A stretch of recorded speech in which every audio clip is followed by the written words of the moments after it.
자, 무선 공학개론 기출문제입니다. 자, 무선공학개론 기출문제 2021년도 국가직 9급 문제풀이를 시작하도록 하겠습니다. 자, 첫 번째, 이제 전리층에 대한 설명으로 옳지 않은 것은, 그랬죠? 우리가 이제 전리층은 크게 뒷 세 개의 층으로 우리가 나누게 되죠. 그래서 하나는 D층,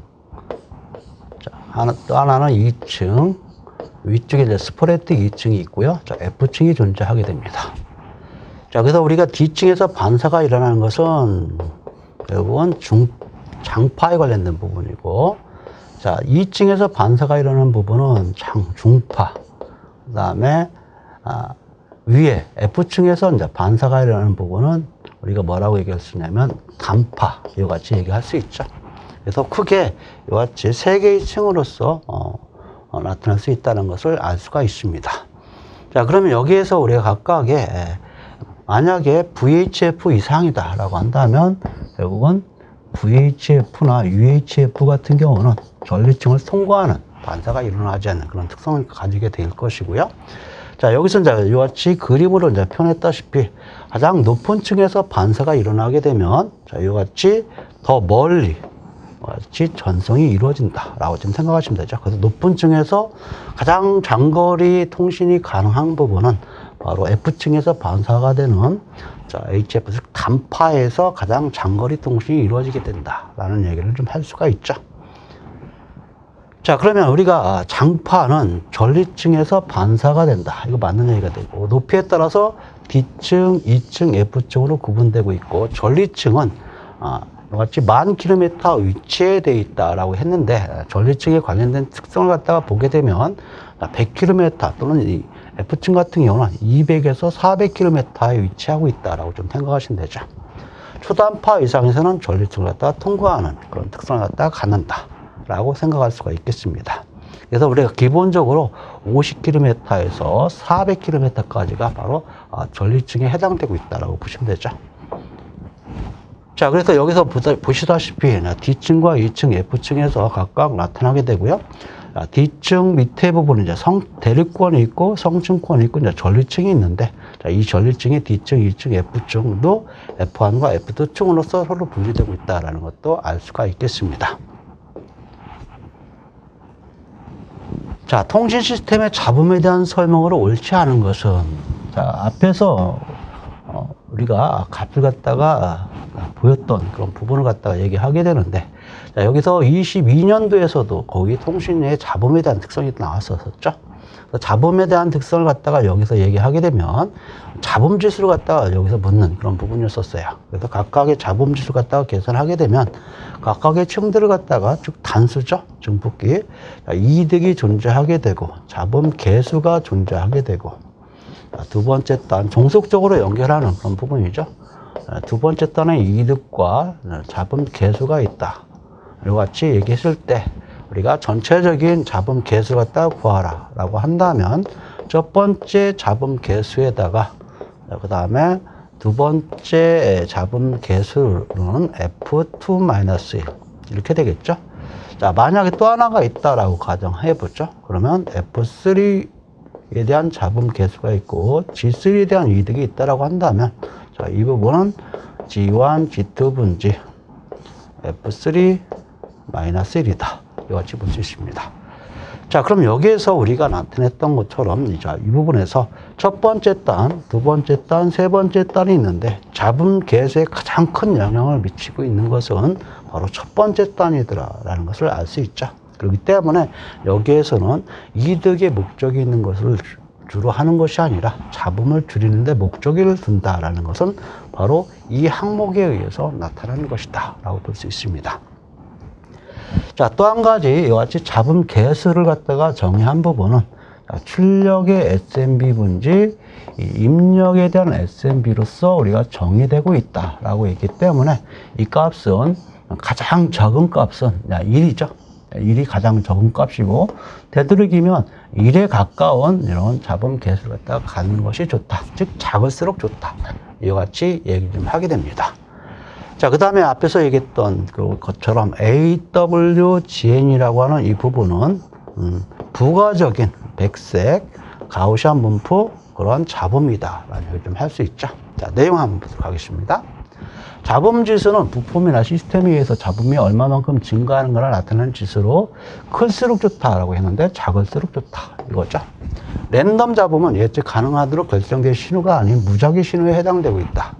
가우시안 잡음은 진폭이 가우시안 확률 밀도 함수를 갖다가 갖는다. 백색 가우시안 잡음은 모든 주파수 대기에서 균일하다. 그래서 주파수 영역에서 평탄한 그런 특성을 갖다가 가지고 있기 때문에 앞에 백색이라는 얘기가 들어갔다라는 얘기를 할 수가 있겠습니다.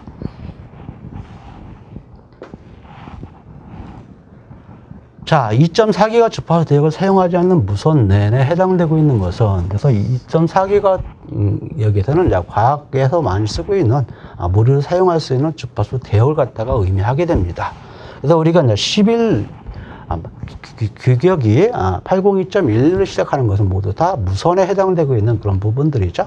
그래서 여기서 우리가 보게 되면 처음에는 DS 방식과 FH 방식을 갖다 혼합 같이 사용했었고, 하이브리드 방식을 갖다 이용해서 같이 결합했던 그런 부분이었었는데, 자, 11A부터 시작해서 지금 현재 11N이죠. 무선 랜에 관련된 부분은 우리가 WLAN에 관련된 부분은 OFDM 방식을 갖다가 이용하고 있다는 것도 기억을 좀 하시면 되겠고요. 미모 방식을 갖다가 이용하고 있다. 자, 여기서는 싱글 인풋, 싱글 아웃풋을 갖다가 얘기하게 되죠. 자, 그 다음에 주파수 대역이 20과 40MHz를 갖다가 우리가 두 개를 갖다가 결합해서 쓰고 있다는 얘기를 좀 하게 됩니다. 자, 그 다음에 AC 방식은 더 높은 주파수 속도를 갖다가, 최대 속도를 갖다가 나타내고 있다는 것을 알 수 있겠죠. 그래서 QAM 방식을 갖다가 이용해서, 대부분 QAM 방식을 이용해서 우리가 쓰고 있다는 것을 알 수 있습니다. 그래서 11AC에서는 5기가 주파수 대역을 갖다가 이용하고 있다는 것도 알 수 있겠고요. 미모 방식, 8곱하고8 미모 방식을 갖다가 이용하고 있다. 미모라고 하는 것은 멀티 인풋, 멀티 아웃풋 안테나를 갖다가 의미하고 있다라고 볼 수가 있겠습니다. 자, 따라서 각각의 규격을 갖다가 보게 되면은 우리가 5기가를 이용하는 방법은 11A 규격과 11AC 규격이 모두 다 5기가를 이용하게 되고, 나머지는 2.4기가를 갖다가 이용하게 되는데, 11N 같은 경우는 두 개를 갖다가 같이 활용하고 있다라고 좀 생각하시면 되죠. 자, 그래서 여기서는 11A와 11AC는 5기가를 이용한다라고 생각할 수 있겠습니다. 그렇기 때문에 여기 해당되고 있는 부분은 바로 1번이 여기에 대역에서 사용하지 않는 그런 무선 랜의 표준이다라고 생각할 수 있겠습니다. 자, 진폭 편의 변조다. ASK 방식에 대한 설명으로 옳지 않은 것은 그랬죠. 그래서 디지털 변조 방식에서는 우리가 가장 기본적으로 ASK, 자, FSK, PSK, QAM, 자, 이런 방식을 갖다가 우리가 이제 이용을 하게 되는데, 성능이 가장 좋은 것은 바로 QAM이다 라는 이야기 좀 하고 있었고요. 이 두 가지 방식은 동기 방식 건파도 이용하게 되고 비동기 건파도 같이 이용하고 있죠. 하지만 이 두 개는 반드시 동기 건파를 갖다가 이용해야 된다라는 얘기를 기본적으로 가지고 있어야 된다라는 말씀 좀 드립니다.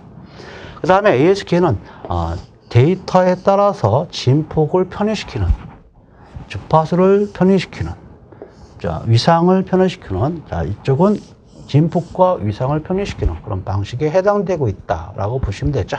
내용 한번 보도록 하겠습니다. 전송하고자 하는 정보 데이터에 따라서 신호의 세기를 갖다가 변화시킨다 하시네요. 여기서 이제 진폭에 관련된 부분이기 때문에 이것은 맞다. 수신기 심벌 구간 동안에 주파수의 변화를 찾기 때문에 전압의 스파크의 영향을 받지 않는다. 주파수의 변화를 찾지 않고 있죠. 여기에서 ASK, PSK, QAM은 주파수가 한 개다. 즉 반성파 하나를 갖다가 이용하고 있다는 얘기죠. 주파수의 변화를 찾는 부분은 바로 FSK에 해당되고 있다라고 보시면 됩니다. 그래서 이 부분이 잘못됐다. OK는 온오프 킹으로 이와 같이 반성파가 있다, 그 다음에 없다, 있다, 이와 같이 얘기하죠. 반성파가 없다, 존재한다. 자, 그 다음에 반성파가 없다. 이런 식으로 온과 오프를 갖다가 얘기하고 있는 방식으로서 바로 ASK 방식을 갖다가 의미한다라고 생각하시면 되는 거고요. 0일 때 0V의 반응파를 갖다가 유지하게 된다라는 것. 따라서 ASK 일종으로 이진 데이터 중 하나는 0V의 전압으로 표현되고 있다라고 보시면 됩니다. 수신기에서는 정압 필터를 이용해서 동기 복조, 불확성 공파를 이용하는 동기 방식이다. 비동기 방식 모두 가능하다. 제가 말씀드렸던 것처럼 ASK와 FSK는 동기 방식과 비동기 방식을 모두 사용 가능하다라고 얘기할 수가 있습니다. 자, 그래서 여기서 얘기하려고 하는 부분은 진폭의 변화가 있는 것이지 주파수가 변화가 있는 것은 아니다라는 얘기죠. 그래서 이 부분이 잘못됐다라는 것을 알 수가 있겠습니다. 자, 지급이와 블루투스의 표준으로 옳지 않는 것은 그랬죠. 그래서 여기서 이제 제가 강조하고 싶은 것은 블루투스하고 지급이는 802.15에 대한 표준을 갖다가 이용하게 되는데, 자, 여기서 보이다시피 1이냐 4냐에 따라서 지급이냐 블루투스냐를 갖다가 구분하는 그런 부분이 있었다라는 말씀 좀 드립니다. 그 다음에 지급이는 속도가 상당히 낮다라는 얘기를 좀 할 수 있죠. 그래서 지급이하고 블루투스의 관계를 갖다 설명하는 문제가 곧잘 많이 나오고 있는 그런 부분이다라고 말씀을 드릴 수가 있겠습니다. 지급이는 변조 방식은 어떤 방식을 갖다 이용하게 되냐면 DSSS 방식을 갖다가 이용하게 되고요. 블루투스는 FH 방식을 갖다가 이용하게 돼요. 그래서 두 가지 방식을 갖다가 이용하게 되고, 무선이기 때문에 CA가 이용되고 있다. 즉 우리가 충돌 회피를 갖다가 이용하게 되죠. CD는 충돌 방지는 결국은 이것은 유선 내내 해당되고 있는 그런 부분입니다. 자, CA는 무선 내내 해당되고 있죠. 그래서 무선 내니냐, 유선 내니냐에 따라서 충돌 회피냐, 충돌 방지냐를 갖다가 구분할 수 있다라고 볼 수가 있는 거죠. 그래서 DS 방식 지급이 FH, 블루투스 이와 같이 얘기하게 됩니다. 자, 그래서 지급이 방식에 관련된 부분 같은 경우 좀 설명을 좀 하고 있고요. 블루투스는 변조 방식은 FH 방식을 갖다가 사용하고 있다. 그래서 다중 변조 방식에 관련된 부분을 갖다가 얘기하게 되는데, 자, 우리가 이제 블루투스 방식은 CDMA 방식을 갖다가 이용하는 부분이 아니라 우리가 CDMA를 이용하지 않고 TDMA나 FDM 방식을 갖다가 이용하는 방식이다라는 거. 이 부분이 좀 잘못된 그런 부분이라는 말씀을 좀 드리겠습니다. 그래서 FH 방식은 일종의 이제 FSK하고 연관되어 있는 그런 부분이기 때문에 그 방식의 변조 방식을 갖다 활용하게 되고, TDMA나 FDM 방식을 갖다 활용하는 부분이다. 그래서 바로 이 부분이 좀 잘못된 그런 특성이었다라는 말씀 좀 드릴 수가 있겠습니다. 자, 그 다음에 UWB는 제가 눈이 많이 강조하는 그런 부분이에요. 그렇기 때문에 상당히 높은 주파수 대역에서 많이 이용하게 되고, 변주를 하지 않고 그대로 전송하는 방식 중에 하나다라는 말씀 좀 드리겠습니다. 그 다음에 이 중에서 속도가 가장 낮은 부분은 바로 지급이 해당되고 있다는 것도 기본적으로 좀 알아두었으면 좋겠다는 말씀 드립니다. 자, 6번 보죠. 대역폭이 2kHz인 채널의 SMB가 11.76dB인 경우 이 채널에 오류 없이 전송할 수 있는 최대 허용 용량을 갖다가 한번 구해봐라, 이런 얘기죠. 자, 그래서 우리가 최대 허용 용량, 한계 용량은 바로 샤논의 정리가 돼요. 샤논의 정리가 된다. 자, 여기서 잡음, SNR이 주어졌기 때문에 샤논의 정리를 갖다가 이용할 수 있다는 얘기죠. 나이키트를 갖다가 이용하는 부분은 잡음이 없을 때를 갖다가 좀 활용하는 그런 부분이었습니다. 그래서 샤논의 정리를 갖다 보게 되면 최대 허용 용량, 한계 용량은 대역폭에다가 자, 이진 로그를 갖다가 이용하게 되고요. 자, 1 플러스 SN을 갖다가 이용해서 나타나게 되는데, 자, 이것이 바로 dB로 주어졌다는 얘기죠. 11.76dB가 주어졌기 때문에 이걸 갖다 수치로 대입을 좀 해줘야 돼요. 자, 그래서 이 부분을 하려면 이것은 전력으로 정의되기 때문에 10력으로 갖다 해줘야 된다는 얘기죠. 자, 이렇게 해서 우리가 SN을 갖다가 우리가 구하게 되면 10에 1.176이라는 이 값을 갖다가 계산해줘야 된다라는 말씀 좀 드리겠습니다. 자, 그러면 이걸 갖다가 계산기를 이용해서 계산하는 부분이 문제에서 아예 주어져 있죠. 자, 15로 주어져 있다. 그렇기 때문에 이 값을 갖다가 15로 적용하게 되고, 자, 그럼 여기다 15에다가 1을 하게 되면 16이 되기 때문에 16은 2의 4승이다 라는 얘기를 좀 할 수 있죠. 자, 그러면 대역폭이 현재 200K다. 200kHz가 되고, 자, 곱하기 2의 4승이니까 4만 곱하면 되죠. 그렇기 때문에 결국은 800kHz에 대한 부분이, kHz에 대한 부분으로 나타날 수 있는데, 자, 여기서는 비트가 주어졌기 때문에 단위는 kHz가 아니다라는 얘기죠. 여기는 kHz가 맞지만 4비트가 주어지는 그런 부분이기 때문에 여기 단위는 kbps로 주어져야 된다라는 그런 말씀 좀 드리겠습니다. 자, 이렇게 해서 우리가 kbps 값이 최대 허용 용량이고 이거보다 낮은 속도로 전송을 좀 시켜줘야 되지 높은 속도로 전송을 시킬 수가 없다라는 얘기를 이 문제를 통해서 설명할 수가 있겠습니다. 자, 7번입니다. 대역폭이 2kHz인 신호를 변주 지수가 2.5가 되도록 주파수 변조했다. 칼슨의 법칙을 이용해서 변주된 신호의 대역폭과 최대 주파수 편의를 갖다가 구해봐라. 그래서 우리가 이제 무선공학 개론에서 보게 되면 칼슨의 법칙은 거의 이제 필수적으로 나오고 있는 그런 문제다라는 거 여러분들 다 알고 있을 겁니다. 자, 그러면 우리가 이제 대역폭을 갖다가 구하게 되면 먼저 뭐가 주어졌느냐? 우리는 두 가지로 쓸 수 있다. 하나는 최대 주파수 편의와 정보신호의 최대 주파수의 관계를 통해서 하나 구할 수 있고 또 하나는 이와 같이 FM 변조 지수와 그 다음에 정보신호의 최대 주파수로서 구할 수 있다는 얘기죠. 자, 그런데 문제에서는 대역폭이 2kHz는 신호가 주어졌기 때문에 결국은 이 부분이 얼마가 되냐면 2kHz가 되죠. 문제에서 주어졌고 자, 그 다음에 변조 지수가 2.5다. 플러스 1을 하게 된다. 이렇게 보시면 됩니다. 자, 그렇게 된다면 이거 계산하게 되면 3.5니까 7이죠. 7 곱하기 2kHz 이와 같이 주어졌기 때문에 전체적으로 14kHz라고 하는 대역폭을 갖다가 갖는다라고 볼 수 있습니다. 자, 두 번째는 델타 F를 갖다가 어떻게 우리가 계산할 수 있느냐를 얘기하게 된다면 이 델타 F는 뭘 통해서 나타나게 돼요? 바로 MF라고 하는 변조 지수의 정의식을 통해서 나타날 수 있습니다. 자, 그래서 이 부분은 무엇으로 표현하게 되냐면 바로 델타 F와 정보신호의 최대 주파수의 비로서 표현하게 되죠. 자, 그런데 FM이 얼마로 주어졌냐면 바로 여기서 2kHz로 주어졌기 때문에 2kV인지 델타 F가 결국은 2.5다라고 주어졌기 때문에 델타 F 값은 2.5 곱하기 2K 이렇게 주어지게 되면 바로 5kHz다라는 것을 알 수가 있죠.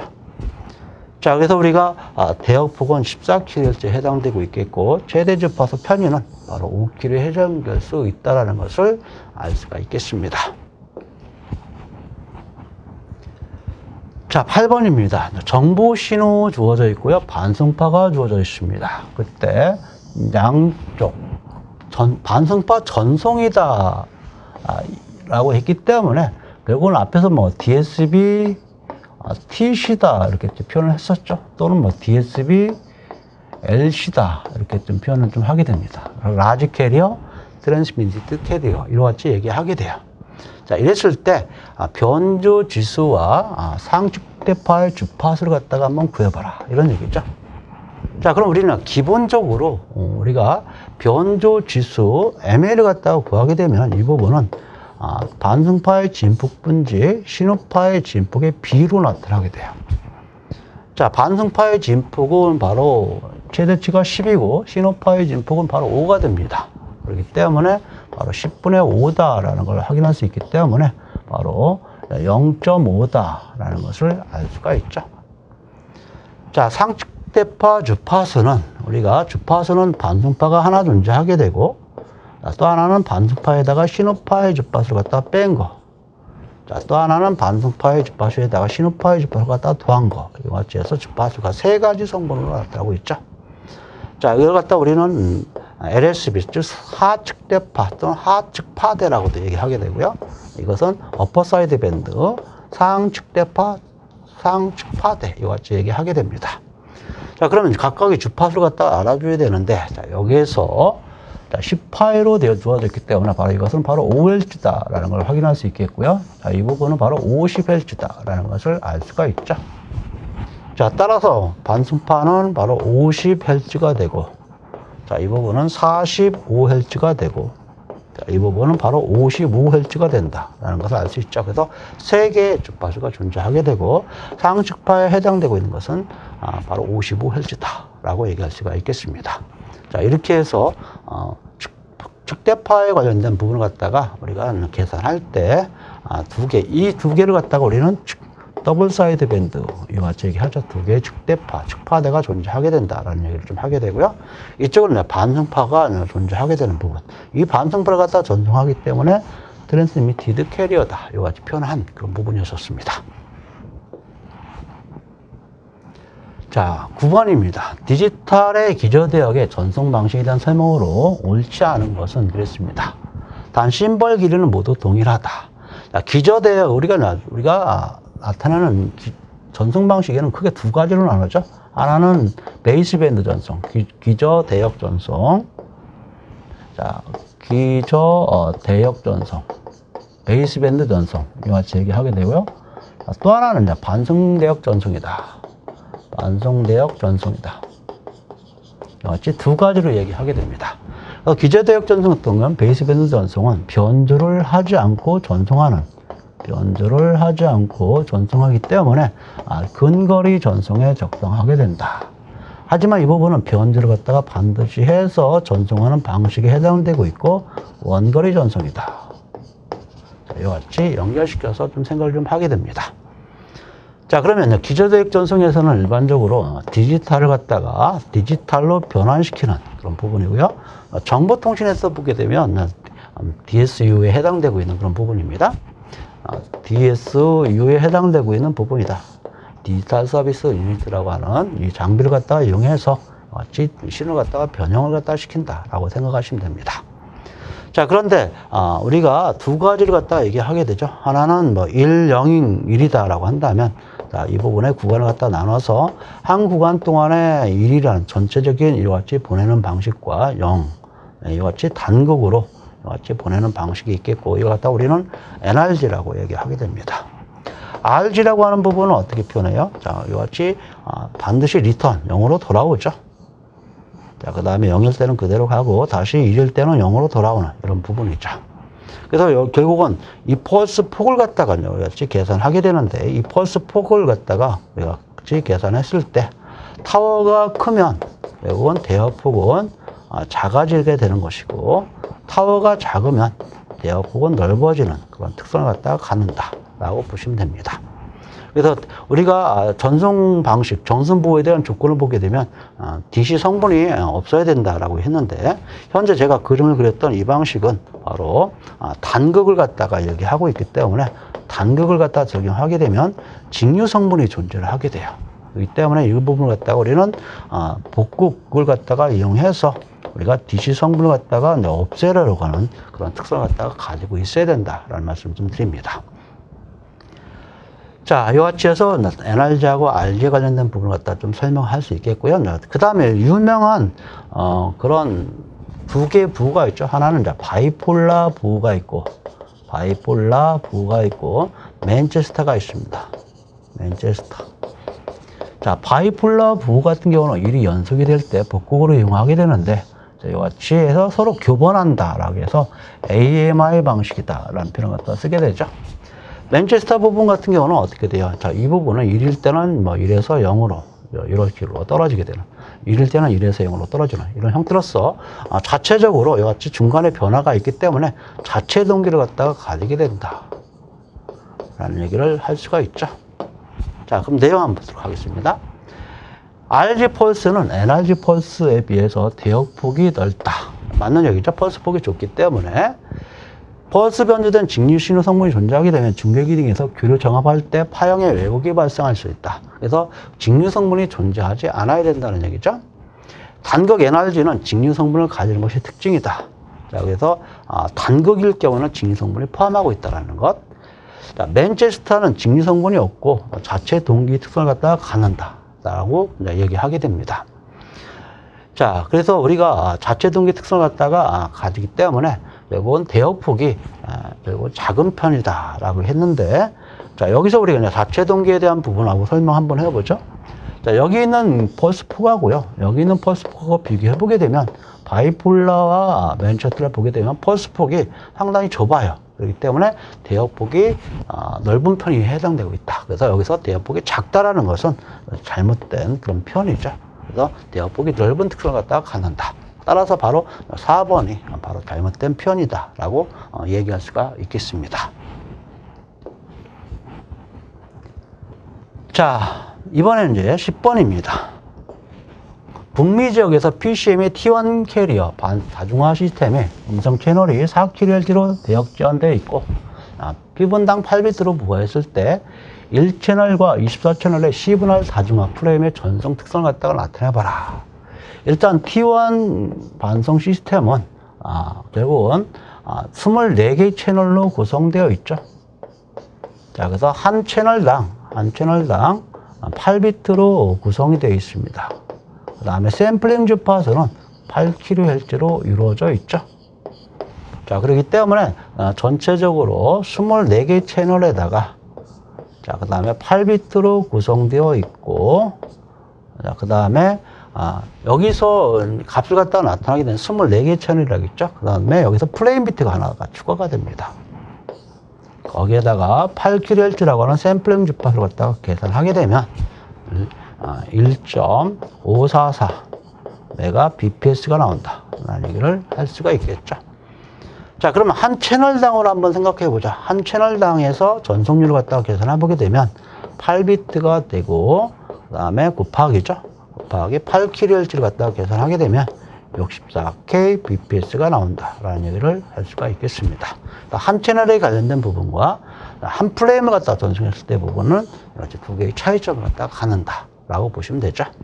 그래서 우리가 한 프레임을 갖다가 전송할 때 시간을 갖다가 얘기하게 되면 8K분의 1을 함으로써 125 마이크로세크가 하나의 프레임을 갖다가 전송하고 있는 그 시간이다 라고 얘기하게 돼요. 자, 그래서 이거 갖다가 한 비트당으로 우리가 생각하게 되면 125 마이크로세크를 193으로 이같이 나누게 되면 한 비트당 시간이 나오겠죠. 그런 식으로 여러분들이 계산을 해 주시면 될 것이다 라는 말씀 좀 드리겠습니다. 자, 그럼 여기서 해당되고 있는 부분은 한 채널당 64K, 64K 맞고요. 프레임당은 1.544다. 이같이 해서 계산할 수가 있겠습니다.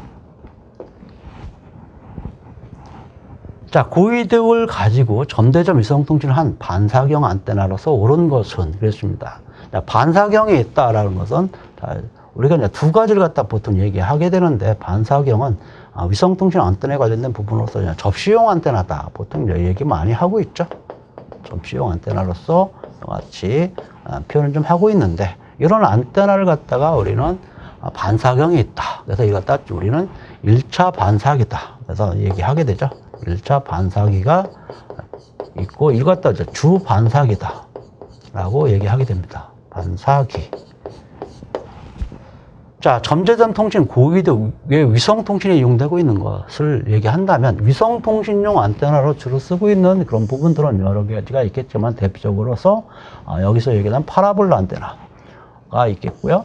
그 다음에 위성통신 지구공용 안테나다. 위성통신 지구공용 안테나. 지구공용 안테나를 갖다가 같이 얘기하게 되면 가장 대표적으로 카세그레인 안테나죠. 카세그레인 안테나가 가장 대표적인 그런 안테나다. 그래서 카세그레인 안테나 같은 경우는 자, 그림으로 그리면 반사경이 이제 존재하게 되고, 이같이 해서 나타나게 되는데, 자, 여기에서 이같이 복사기가 바로 여기서 부반사기가 존재하게 돼요. 자, 이런 식으로 해서 여기서 급전을 갖다 한다 라고 보시면 됩니다. 그래서 급전을 하는 방식이 이제 어떻게 이제 이루어지는지를 갖다 좀 설명할 수 있는 그런 부분이죠. 자, 그래서 두 개에 관련된 식을 통해서 나타나게 되는데요. 자, 여기서 제가 좀 그림을 갖다 그렸던 부분이, 이 부분이, 자, 이쪽을 좀 지우겠습니다. 다시 보게 되면, 제가 여기서 부반사기가 있다라고 얘기했었죠. 그래서 이것을 이제 고정을 시키게 되고, 여기가 복사기가 존재하게 됩니다. 그래서 주반사기, 부반사기, 이같이 나타나게 되죠. 그래서 이걸 통해서 결국은 급전이 이제 이루어지게 되는 그런 부분입니다. 자, 여기서는 우리가 급전이 어떻게 위성이죠? 여기 있어요. 그래서 이 부분이 이제 급전이 이루어지게 되는 그런 부분이다 라고 생각하시면 되죠. 그래서 위성통신의 파라볼라 안테나 부분과 그 다음에 급전은 바로 이같이 여기 있다라는 얘기죠. 그래서 반사의 형태를 갖다가 진행하게 되고, 자, 그러면 어떤 식으로 우리가 파가 진행이 되냐면, 자, 이같이 되죠. 이런 식으로 순서가. 그래서 수신할 때는 어떻게 돼요? 수신할 때는 자, 이같이 해서 이같이 이루어지는 그런 형태로서 수신이 이루어진다. 이게 바로 카세그레인 안테나에 대한 특성이다라고 얘기할 수 있겠습니다. 자, 그 다음에 여기서 나타나고 있는 다이폴 안테나다. 그래서 보통 다이폴 안테나는 상당히 짧은 안테나를 갖다가 얘기하고 반파장 다이폴 안테나라 그런다면 여기서 여기까지 길이가 반파장인 그런 길이를 갖다가 나타나고 있는 그런 부분이죠. 자, 그렇기 때문에 이건 선으로 이루어졌다라는 얘기죠. 루프 안테나도 자, 이 부분은 우리가 방향 탐지용 안테나 주로 많이 쓰고 있는 안테나죠. 야기 안테나 같은 경우, 야기 오다 안테나는 자, 이와 같이 도파기가 존재하게 되고요. 방사기가 존재하게 되고 반사기가 존재하는 이런 안테나가 결국은 야기 오다 안테나다, 야기 안테나다라고 얘기하게 됩니다. 그래서 초고주파용으로서 이용되고 있는 그런 안테나에 해당되고 있다라고 보시면 되죠. 자, 그럼 여기서 나타난 옳은 것은 바로 파라볼라 안테나다라는 말씀을 좀 바로 할 수 있겠죠. 자, 그래서 우리가 그냥 각각의 특성들을 갖다가 보게 되면은 방향성도 뭐 같이 설명을 드릴 수가 있겠는데, 자, 이런 부분들은 여러분들이 교재에 해당되고 있는 부분을 갖다가 참고를 좀 하시면 볼 수 있을 것이다 라는 말씀 좀 드리겠습니다. 그래서 우리가 루프 안테나를 갖다가 루프 안테나는 루프를 갖다가 여러 번 감아서 이용하고 있고, 거기에 대한 특성, 즉 우리가 패턴, 복사 패턴을 갖다가 조정할 수 있는 그런 특성도 가지고 있다라는 그런 말씀 좀 드리겠습니다. 자, 슈퍼 헤테로다인 방식입니다. 슈퍼 헤테로다인 방식 설명하게 되면 가장 기본적인 것이 슈퍼 헤테로다인 방식의 가장 기본은 어떤 것이냐라고 한다면 헤테로다인과 슈퍼 헤테로다인 뭐 이와 같이 두 가지로 얘기하게 되는데요. 자, 우리가 이제 수신기를 통해서 증폭기가 나타나게 되면 국부 발진기를 이용해서 중간 주파수 증폭기가 나타나게 되고, 중간 주파수 증폭기가 고정되어 있기 때문에 다시 한번 증폭을 해서 같이 내가 원하는 스피커로 같이 소리를 듣는 이런 형태가 되죠. 그래서 우리가 이제 여기 있는 중간 주파수 단이 존재하게 되고, 여기 있는 RF 주파수를 중간 주파수를 고정시키는 이런 부분이 바로 슈퍼 헤테로다인 방식이고, 이 단을 여러 개 함으로써 우리는 선택도를 갖다가 높일 수 있다라고 얘기하게 되죠. 그래서 첫 번째 부분은 이제 높은 주파수를 하게 되기 때문에 RF 증폭기다. 그 다음에 우리가 혼합기다라고 얘기하세요. 혼합기다. 자, 그래서 이걸 갖다 고정을 시키기 때문에 여기 있는 부분과 연동을 해서 에러 부분을 가변을 시키는 그런 특성으로서 슈퍼 헤테로다인 방식으로 나타나게 되고, 중간 주파수 증폭 2차 중간 주파수로서 나타나게 된다. 만약에 이게 끝났다라고 한다면 포락선으로 건파기로서 바로 나타날 수 있겠죠. 자, 그러면 바로 이 순서를 갖다가 표현을 한 그런 부분입니다. 자, 그래서 우리가 단점은 바로 뭐였죠? 단점은 결국은 영상 주파수가 존재하더라. 그렇기 때문에 영상 주파수를 되도록이면 RF단에서 우리가 제거하려고 노력을 좀 해줘야 된다. 이런 얘기 좀 할 수가 있겠습니다. 자, 첫 번째 RF 증폭기는 다 마찬가지예요. 그 다음에 혼합기를 통해서 우리 같이 중간 주파수로 변환을 시켜서 증폭을 하게 되고요. 막바로 건파기를 갖다가 이용해서 나타날 수 있는데, 자, 바로 건파기 써도 되고요. 또 한 번 우리가 슈퍼 헤테로다라고 한다면 또 한 번 RF단을 갖다가 또 한 번 2차 RF단을 갖다가 적용시켜서 나타나게 되고, 자, 이쪽 부분을 이걸 갖다가 업생략을 하게 되고요. 바로 포락성 건파를 갖다가 할 수도 있다는 얘기죠. 자, 그런 형태로서 나타날 수 있다. 자, 여기서 그림처럼 RF 증폭과 국부 발진기를 갖다가 우리가 동조한다라고 얘기하죠. 동조시켜서 중간 주파수를 나타나도록 조정을 한다. 이렇게 좀 생각하시면 되겠습니다. 자, OFDM 방식이죠. OFDM 방식은 요즘 상당히 문제 잘 나오고 있는 방식 중에 하나다라는 말씀 좀 드리겠죠. 그래서 가장 이제 잘 나오는 문제를 갖다가 정리하게 되면 IFFT는 어디에서 적용되고 있느냐? 이것은 송신단에서 적용되고 있다. 자, 그 다음에 FFT는 어디에서 적용되고 있느냐? 이것은 다 수신단에서 적용되고 있다. 자, 이런 얘기를 좀 하게 되고요. 그 다음에 결국은 PAPR이 상당히 높다. 그렇기 때문에 이것이 높기 때문에 결국은 전력 효율이 떨어진다. 이것이 바로 단점이다. 이렇게 두 번째 중요한 부분입니다. 세 번째 중요한 부분은 결국은 옵셋 부분이죠. 주파수가 옵셋이 존재하게 되면 SMB가 바로 감소하게 되는 그런 특성을 갖다가 가지기 때문에 옵셋에 민감하다. 이것도 바로 단점에 해당되고 있다. 그 다음에 네 번째, 주파수를 갖다가 우리가 중첩을 갖다가 시키는데, 반성파를 갖다가 중첩을 시키는데, 반성파 중첩을 시켜서 대역 효율이 상당히 좋다.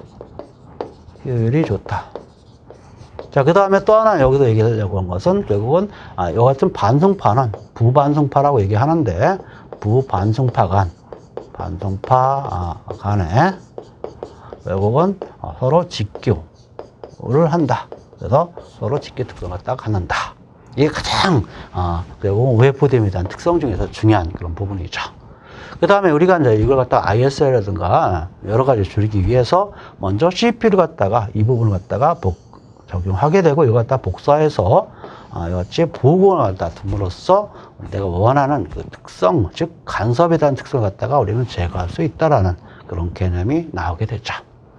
자, 그럼 내용 한번 보도록 하겠습니다. 이동통신은 오지로부터 적용되고 있다. 그래서 상당히 이제 와이브로 가장 대표적으로 이제 와이브로가 가장 대표적이죠. 자, 그 다음에 와이브로에 적용되고 있고, 이동통신에서는 오지에서부터 적용되고 있다. 전송 채널의 영향, 신물건 간섭을 피하기 위해서 시간 영역에서 보호 구간이 필요하다. 그래서 바로 이 보호 구간이 필요한 그런 부분입니다. 그래서 그냥 가드 인터벌이다라는 표현을 쓰게 되고요. 가드 프로이드라고 하는 GP로서 표현되고 있고, 자, CP라고 하는 건 사이클릭 프리픽스를 통해 가지고 이같이 복사를 해서 여기 있는 부분을 갖다가 간섭을 일으키지 않도록 하는 그런 특성이다라는 것. 다수의 부반성파 신호를 변복조하기 위해서 고속 불이의 변환을 알고리즘을 갖다가 이용한다. 그래서 송신단과 수신단에 의해서 알고리즘을 갖다가 이용한다는 것을 확인할 수 있습니다.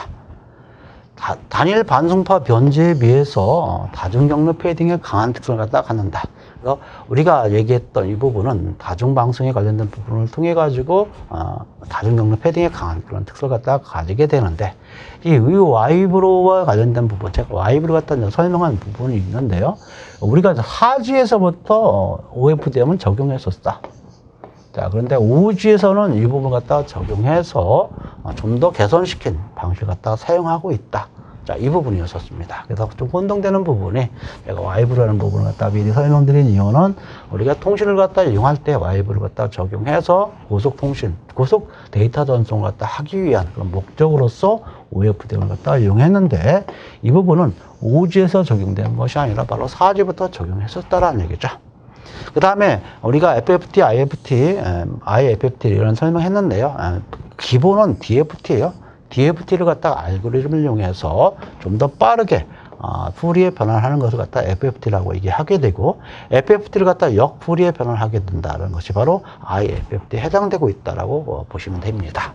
그렇기 때문에 OFDM은 이런 내용을 같이 적용하게 되면 대부분 이 안에 들어가게 될 것이다 라는 얘기예요.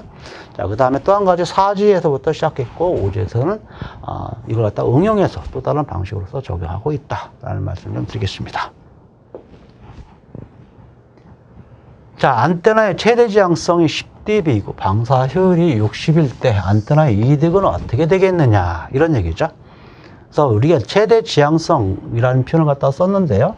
어떤 복사 패턴을 갖다가 이용해서 최대 지향성을 갖다가 얘기하게 된다면, 자, 이런 식으로 표현을 좀 하겠습니다. 자, 그럼 최대 지향성이라는 부분은 바로 여기서 최대값을 갖다가 가질 때를 뜻하게 되고요. 이 최대값의 마이너스 3dB 되는 지점, 마이너스 3dB 되는 지점이다 라고 한다면, 바로 전력으로 얘기한다면 2분의 1이 되는 지점이고요. 예를 들면 전개로 얘기한다면 루트 2분의 1이 되는 지점을 갖다가 얘기하게 되죠. 이때 이 각을 우리는 빔각이다 라고 얘기하게 되죠. 빔폭이다 라는 표현을 갖다 쓰게 됩니다.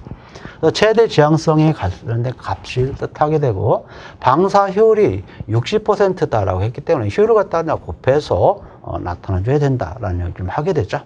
자, 그래서 우리가 처음에 최대 지향성이 얼마가 된다고 했냐면 바로 10dB다 이런 표현을 갖다 썼었죠. 자, 그러면 효율을 갖다가 얘기한다면 결국은 여기 10dB의 효율을 0.6을 갖다가 곱하게 되면 바로 6dB가 나오게 된다. 그래서 6dB를 갖다가 우리 나타나게 되고, 그럼 안테나 이득을 갖다가 표현하게 되면 바로 6dB를 갖다가 이 값으로서 표현하게 된다는 얘기죠. 자, 그렇게 된다면 이 6dB를 갖다가 계산하는 방법은 이제 전력이라는 개념이에요. 자, 그래서 전력이라는 개념을 갖다가 이용해서 값을 갖다가 표현을 할 수 있다. 자, 그러면 우리가 dB를 갖다가 0.6을 곱했다. 이것은 말도 안 되는 소리입니다. 그래서 우리가 여기서 dB를 통해 가지고 60%를 곱하면 안 되고요. 수치를 통해서 계산해 줘야 된다는 얘기죠. 그래서 제가 그냥 곱했던 그런 형태가 여러분들이 좀 혼동될 우려가 있는데, 자, 이 부분은 dB를 갖다가 곱하지 않고요. 10dB를 우리는 수치로 이득으로 바꿔줘야 돼요. 그래서 이 부분은 10로그에 이득으로 이같이 표현을 하게 되면, 자, G는 그대로 10이라는 얘기죠. 자, 그래서 10을 통해서 우리가 60%다라고 얘기하게 되면, 결국은 0.6을 갖다가 곱하게 되면 6이라는 이 값이 나온다라는 얘기죠. 그럼 6이라는 값을 갖다가 우리는 안테나 이득이 있기 때문에 이걸 다 dB를 표현하게 된다면 10로그에 6을 갖다가 계산해 줘야 되는데, 자, 이 부분은 6을 갖다가 바로 우리가 암산으로 계산할 수 없기 때문에 2 곱하기 3으로 서로 분리시켜서 나타나 줘야 된다는 얘기죠. 그래서 10로그에 이 부분과 10로그에 3부분을 갖다가 따로따로 계산해서 나타날 수 있어야 된다는 얘기 돼요. 그래서 2배일 때는 3dB, 3배일 때는 5dB. 그래서 두 개 합치면 바로 8dB가 나온다라는 얘기를 할 수가 있죠. 그래서 여기서 제가 이걸 dB를 통해서 0.0 통해서 6dB입니다. 이건 아니에요.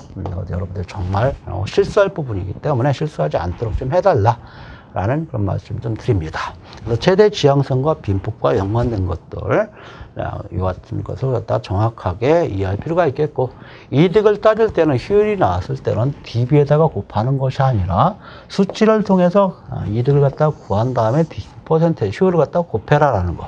자, 이런 부분들이 조금 여러분들이 좀 신경 쓸 그런 내용이다라는 말씀 좀 드리겠습니다.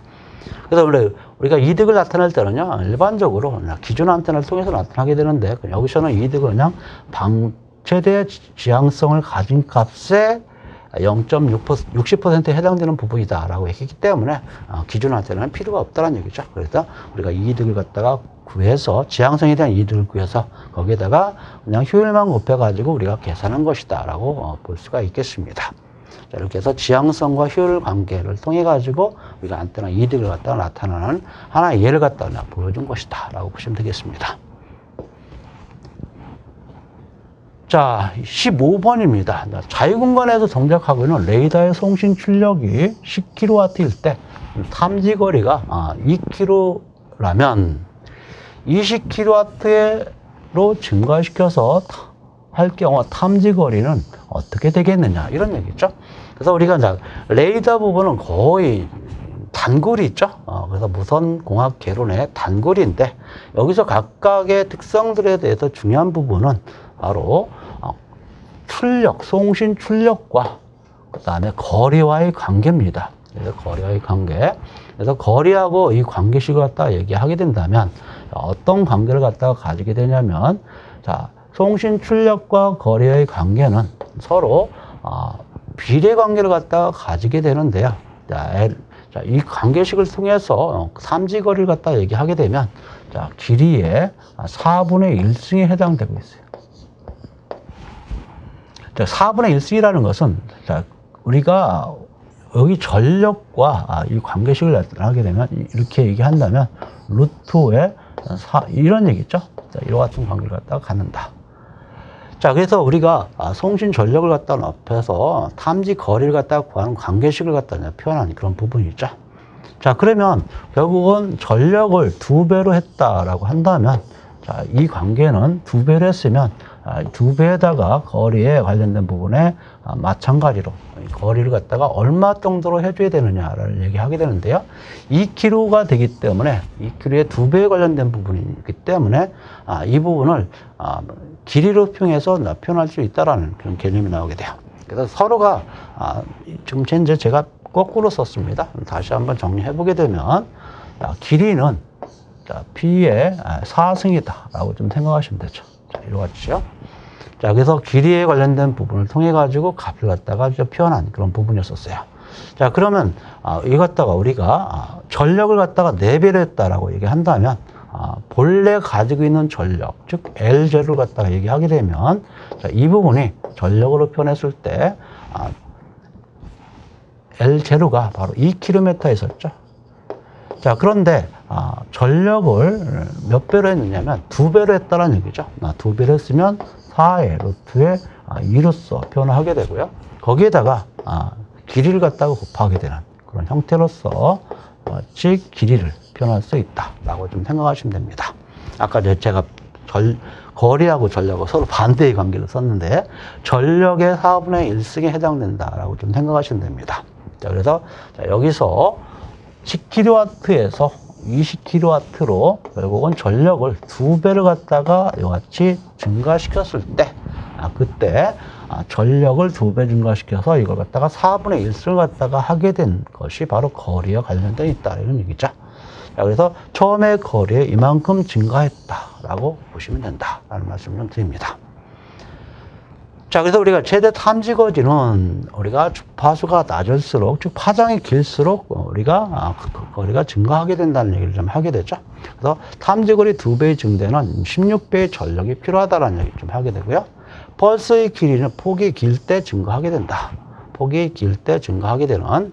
그래서 우리가 PRR이라고 하는 펄스 반복률을 갖다가 나타나게 되는데, 반복률은 우리가 최대 탐지거리를 갖다가 결정하는 가장 기본적인 그런 특성을 갖다가 나타내고 있다라는 말씀 좀 드리겠고요. 자, 그 다음에 최소 탐지거리는 결국은 본선 넘어서 가까운 물체 같은 경우는 탐지가 불가능하다라는 얘기죠. 그래서 우리가 펄스와 관련된 부분이기 때문에 너무 가까운 거리는 탐지가 불가능한 그런 특성이고, 최소 탐지거리는 펄스 폭에 의해서 이제 결정이 되는 그런 부분입니다. 그래서 펄스 폭이 좁을수록 최소 탐지거리는 짧아지는 그런 특성을 갖다가 갖는다. 그래서 최소 탐지거리는 펄스 폭의 반에 해당되고 있는 거리를 해당되고 있다라고 보시면 돼요. 자, 그래서 안테나의 높이, 이런 것들은 우리가 최소 탐지거리를 통해서 안테나의 높이라든가, 여기서 얘기하는 STC를 갖다 사용하면서 이제 길어지게 되는데, 여기서 STC라고 하는 것은 우리가 소리를 갖다 전송하는 급수를 갖다 표현하게 돼요. 그래서 투과를 차단하는 그런 성질을 나타내는 걸 갖다 STC다라는 것도 참고적으로 기억을 좀 해뒀으면 좋겠다라는 말씀 좀 드리겠습니다. 자, 그렇게 해서 제가 앞에서 반대로 썼었는데, 이제 길이하고 전력과의 관계는 4분의 1승에 해당되고 있다라는 것. 자, 그래서 길이가 2km일지인데 결국은 전력을 갖다가 2배를 했기 때문에 2의 4분의 1승에 해당되는 것이 바로 탐지거리에 해당된다라는 것만 기억을 좀 하시면 되겠죠. 자, 16번입니다. 다음과 같은 변수를 갖는 위성 통신에 요구되는 비트 에너지대 EB 오버 에너제로를 뜻하게 되죠. 10dB일 때 수신된 비트 에너지 대 잡음 전력 B의 차이인 링크 마진은 어떻게 되겠느냐, 이런 얘기가 돼요. 자, 그래서 우리가 이 문제를 갖다 풀 때 처음에 발생하고 있는 EB 오버 에너지로하고 그 다음에 수신됐을 때 EB 오버 에너지를 갖다가 얘기하게 되는데, 자, 이 값의 마진은 좀 어떻게 되는지를 갖다 한번 생각 한번 해보자, 이런 얘기죠. 자, 여기서 비트 대 에너지 잡음 전력이 10dB가 된다. 자, 요구되는, 같은 변수 요구되는 비트 에너지 대 잡음비가 10dB가 나와야 된다는 얘기가 돼요. 자, 그럼 10dB가 나오기 위해서 이 값을 갖다가 결정을 좀 하게 될 텐데, 이 값이 되기 위한 여러 가지 방법들 갖다가 표현을 좀 하게 될 거예요. 자, 일단은 송신 전력이 주어져 있죠. 자, 그 다음에 전력 PT 18dBW입니다. 자, 단위 써보죠. dBW. 자, 그 다음 송신 이득, 안테나 절대 이득으로 표현했어요. 51.6. 자, 경로 손실 214.7. 안테나 이득, 경로 손실이기 때문에 마이너스가 들어간 거죠. 수신 안테나 플러스 35.1. 잡음 전력 밀도에 관련된 부분을 얘기하게 되는데, 자, 여기서 마이너스 192.5라고 하는 이 값이 어떤 식으로 우리가 적용하게 되냐면, 뭐하고도 연관되어 있냐면 바로 전속률하고도 서로 연관되어 있다라고 좀 생각하시면 되죠. 자, 그래서 그 값을 갖다 표현을 할 때 우리가 이 값을 갖다 서로 계산이 이루어져야 된다라는 그런 표현을 쓸 수가 있겠습니다. 자, 이렇게 해서 나타날 수 있겠고, 전속률하고도 서로 연관되어 있는 그런 형태로 표현될 수 있다는 얘기죠. 그래서 현재 여기서 나타나고 있는 그 부분을 통해 가지고 값을 갖다가 계산을 좀 하게 될 텐데, 각각의 값들을 갖다가 이용해서 어떤 식으로 전송이 되는지를 갖다가 보여주는 그런 부분이었습니다. 그래서 우리는 이제 계산하려고 할 때 EV가 에너지로다라는 얘기 좀 하게 되죠. 그래서 각각의 값, 지금 현재 18 dBW 56.1, 241, 35.1 여기까지 일단은 먼저 계산해서 값을 갖다가 계산하니까 마이너스 110 dB가 나왔다는 얘기죠. dBW가 나왔다라는 것. 자, 그러면 여기에서 우리가 일반적인 수치로 계산하게 되면 얼마 값이 나오게 되냐면 10의 마이너스 11승이 나오는 그런 부분입니다. 자, dBW라고 하는 부분은 10노구에 1W를 갖다가 기준을 하고 있는 거죠. 그래서 우리가 이제 전력을 갖다가 표현하는 그런 부분이기 때문에 자, 여기서 1이라는 것은 바로 이제 적용해서 우리가 P값을 갖다가 구하게 되면 10의 마이너스 11승이라는 걸 갖다가 우리는 알 수가 있습니다. 그런데 비트 전송률이 얼마가 돼요? 여기서 보게 되면 비트당 에너지를 갖다 나타나고 있기 때문에 비트로 나눠줘야 되죠.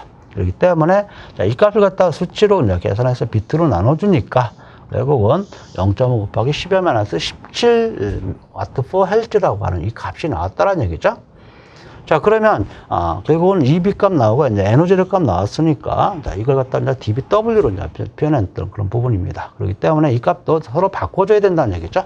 그래서 dB 값을 우리는 와트 값을 이제 이거 갖다가 이제 전력 밀도로 바꿔줘야 되기 때문에 와트 per Hz로 바꿔줘야 되기 때문에 자, 10록을 통해서 나타나게 되면 자, 이거 해서 계산하면 다음과 같은 값이 나오게 되더라. 따라서 여기서 구했던 EB 값과 방금 전에 했던 EB 값을 갖다 나눠서 계산하게 되면 88.9라는 값을 갖다가 나타나게 될 것이다라는 얘기죠. 자, 그럼 88.9라는 값을 갖다가 우리는 dB로 여기서 구해줘야 되기 때문에 dB를 갖다가 계산하게 되면 19.5가 나오게 돼요. 자, 그럼 마진이 여기서는 얼마라고 되어 있냐면 10dB다라고 되어 있는데 19.5dB이기 때문에 10dB를 갖다 빼게 되면 나머지 9.5dB가 결국은 링크 마진에 해당되고 있다라고 생각하시면 되죠. 자, 그래서 이와 같이 값으로 나타나게 된다는 것을 볼 수가 있습니다. 그래서 값을 갖다가 계산하는 방법은 10dB가 주어졌기 때문에 그거보다 높은 그런 값이 주어진다면 그 차이가 바로 링크 마진에 해당되고 있다라고 볼 수가 있는 그런 부분입니다. 그래서 각각의 값들을 갖다가 우리는 계산할 때 어떤 식으로 계산하느냐, 그 방법의 차이는 여러 가지가 있다라는 그런 말씀을 좀 드립니다. 그래서 여기서 보게 되면 송신 전력이 이제 주어져서 그 값을 통해 가지고 값이 이제 주어져서 전체적인 전력을 갖다가 구하는 그런 부분이었었죠. 그걸 통해서 우리가 수신전력을 갖다가 구하게 되고 그때 EB와 에너지를 통해 가지고 내가 원하는 dB를 갖다가 구한 다음에 링크 마진을 통해서 그 차를 통해서 링크 마진을 갖다가 구한다라고 좀 생각할 수 있는 그런 부분이 되겠습니다. 자, 17번입니다. 자, 다음 3개의 전기 신호가 주어졌습니다. 그때 벡터 신호가 주어져 있죠. 그래서 S가 주어져 있고 파이1, 파이2, 파이3가 주어져 있습니다. 자, 그런데 각각의 ST는 S1 파이 T, S2 파이 T, S3 파이 T로 나타날 수 있다는 것을 각각 좀 설명한 그런 부분이죠. 그래서 3개의 합으로서 벡터 신호가 갖다가 나타내주고 있기 때문에 이 식을 통해서 내가 원하는 값을 갖다가 얻을 수 있어야 된다라는 그런 말씀을 드립니다. 그럼 각각의 값들을 갖다가 우리는 계산이 이루어져야 되겠죠.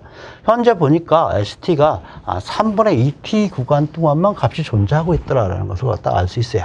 그러면 각각의 값들을 갖다가 통해서 나타나게 되는데 첫 번째 파이1에 해당되고 있는 부분, 자, 이 부분을 갖다가 계산하는 거죠. S1 파이1에 해당되는 부분이 있는데 S1의 3분의 t에 해당되고 있는 부분을 갖다가 계산하게 되면 ST를 보니까 1이더라는 얘기죠. 그럼 두 개를 갖다가 계산했을 때 바로 1이라는 그 값이 나와야 된다는 얘기가 돼요. 자, 그렇게 된다면 두 개의 값을 통해서 우리가 1이라는 값을 갖다가 가지기 위해서는 바로 루트 3분의 t라고 하는 이걸 뒤집어서 해야만 1이 나오겠죠. 이라는 값을 갖다가 가지게 될 것이라는 얘기를 하게 되고요. 자, 두 번째 3분의 t에서 3분의 2t 사이, 이건 ST가 그때도 1이죠. 그래서 이 구간 동에서 1이기 때문에 이것도 뒤집어서 바로 표현할 수 있다는 것을 알 수가 있습니다.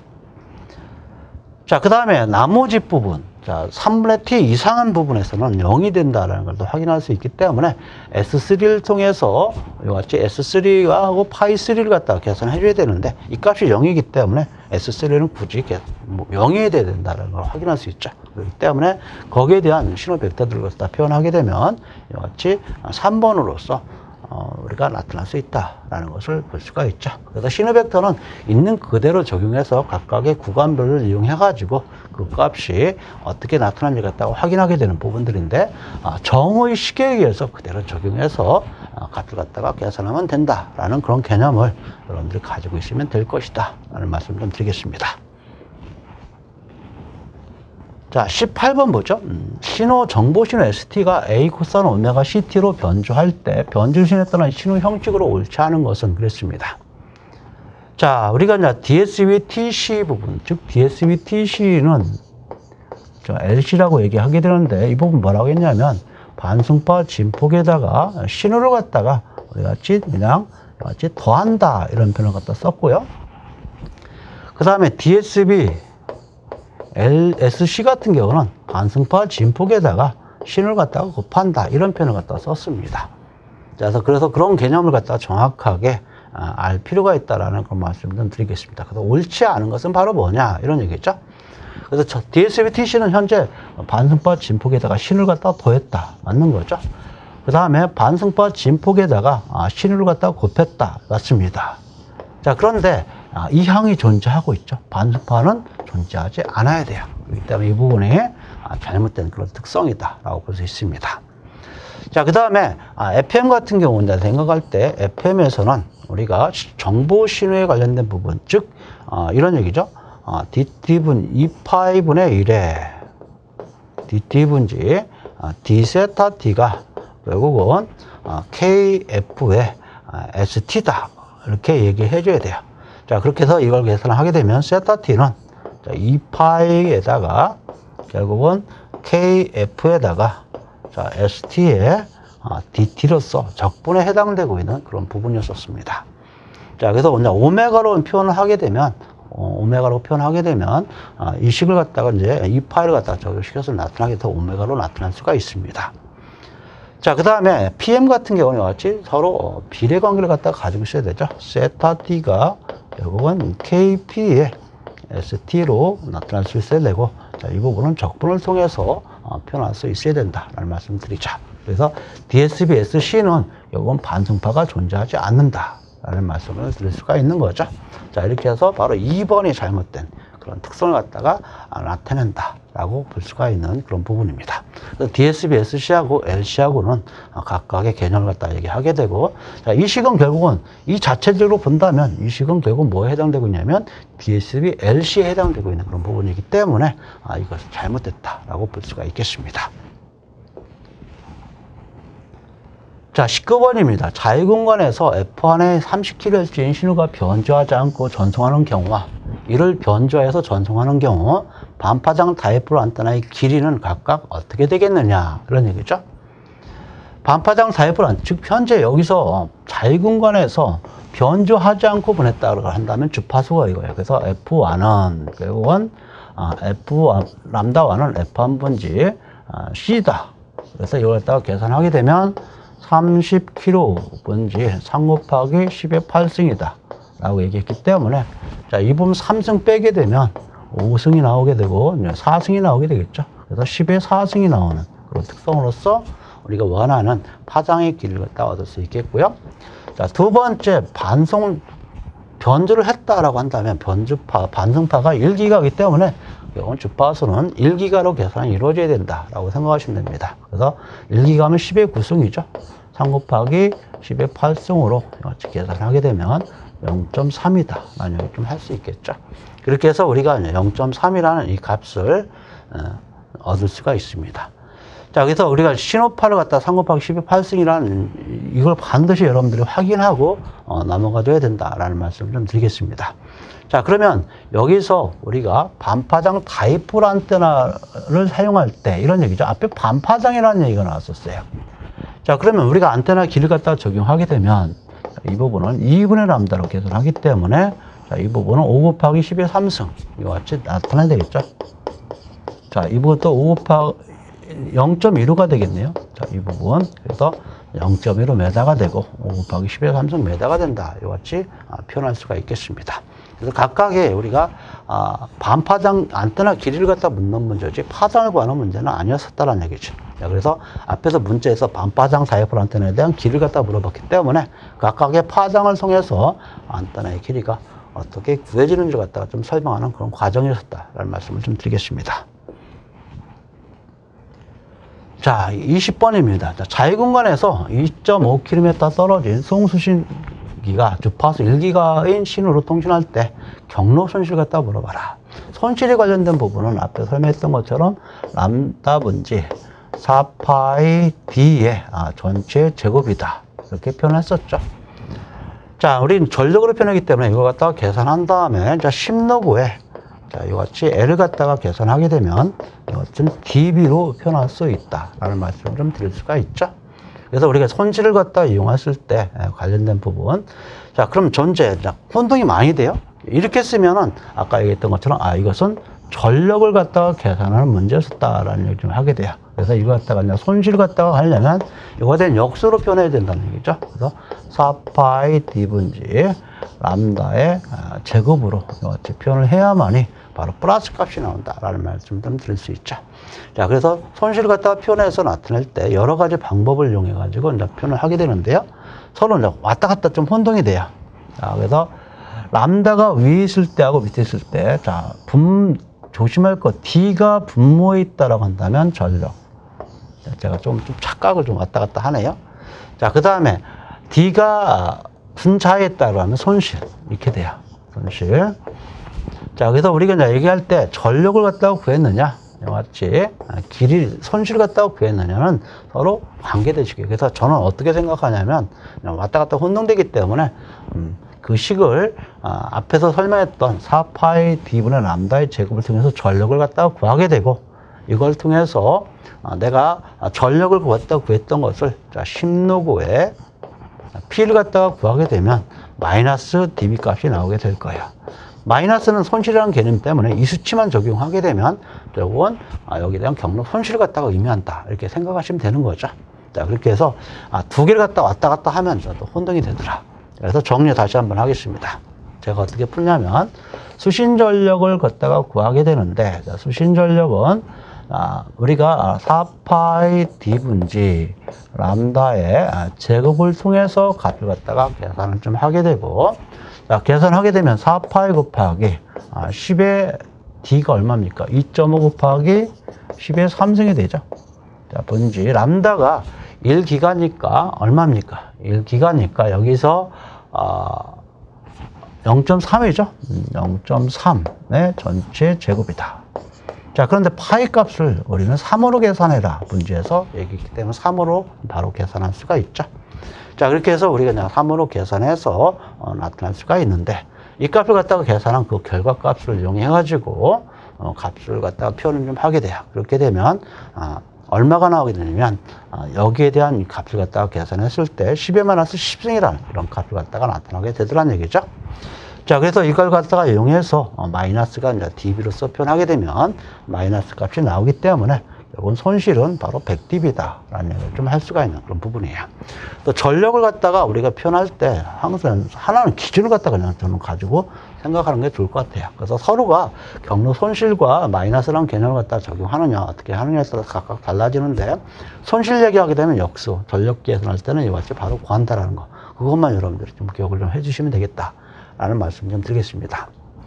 자, 이렇게 해서 우리가 여기서 우리가 계산기를 이용하지 않고 여러분들이 이걸 갖다 스스로 계산할 수 있는 그런 능력도 좀 키워줘야 된다라는 말씀 좀 드립니다.